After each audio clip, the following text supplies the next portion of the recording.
Hello, welcome back. No, on today's topic, we will be treating words and opposites in Igbo language. Okwu na ntughari okwu n'asụsụ Igbo. Okwu, words, opposite, ntughari okwu n'asụsụ Igbo. Please don't forget, subscribe, like, share. Yes, opposite of yes is no. Mba. Okwu, ntụgharị okwu, mba, that is yes, no, mba. Big, nnukwu. Opposite of big is small. In Igbo, obere, obere maọbụ ntakịrị. Hot, ọkụ. Cold, oyi. This food is hot. Nri a dị ọkụ. This water is cold. Mmiri a jụrụ oyi. So hot means ọkụ, cold oyi. Up, elu, down, ala. Front, ihu. Back, azụ. Anything behind you is back. Just like the same way your back is called azụ. Something that is behind you is also azụ na azụ. At my back, na azụ m. Behind you, na azụ gị.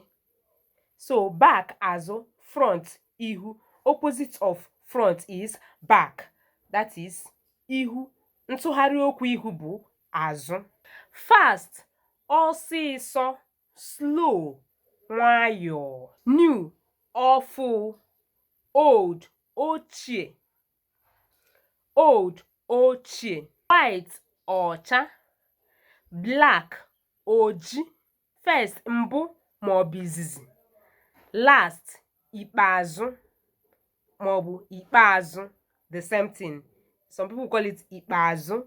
Ikpeazụ is last. Lie, asị.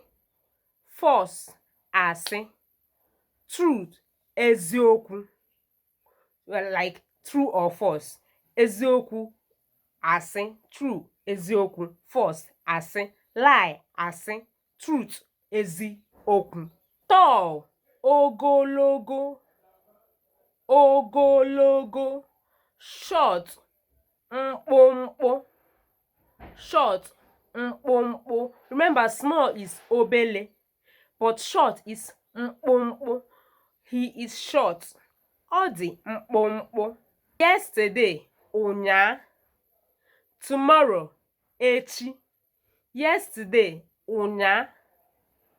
Tomorrow, echi. Running, ọsọ. Running, ọsọ. Walking, ije. Ije. Open, meghee maọbụ mepee. Close, mechie. Open, meghee. Open, meghee. Close, mechie. So open is meghee maọbụ mepee. Close, mechie. Light, ìhè. Darkness, ọchịchịrị. Ọchịchịrị. Soft, nro. Hard, ike. This thing is hard. Ihe a siri ike. This thing is strong. Ihe a siri ike. Come, bịa. Go, gaba. Male, nwoke. Female, nwanyị. Hard work, ike ọrụ. Lazy, ngana. He is lazy.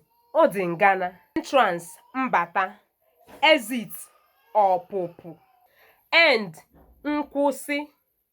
Beginning, mbido. Cry, akwa. Laugh, ọchị. Opposite of cry is laugh. So cry, akwa, laugh, ọchị. Beautiful, mma. Ugly, njọ. Ọ jọrọ njọ. He is ugly. Ọ mara mma. She is beautiful. Clean, ọ dị ọcha. Dirty, o ruru unyi. O ruru unyi, dirty. Clean, ọ dị ọcha. Young man, ikorobịa.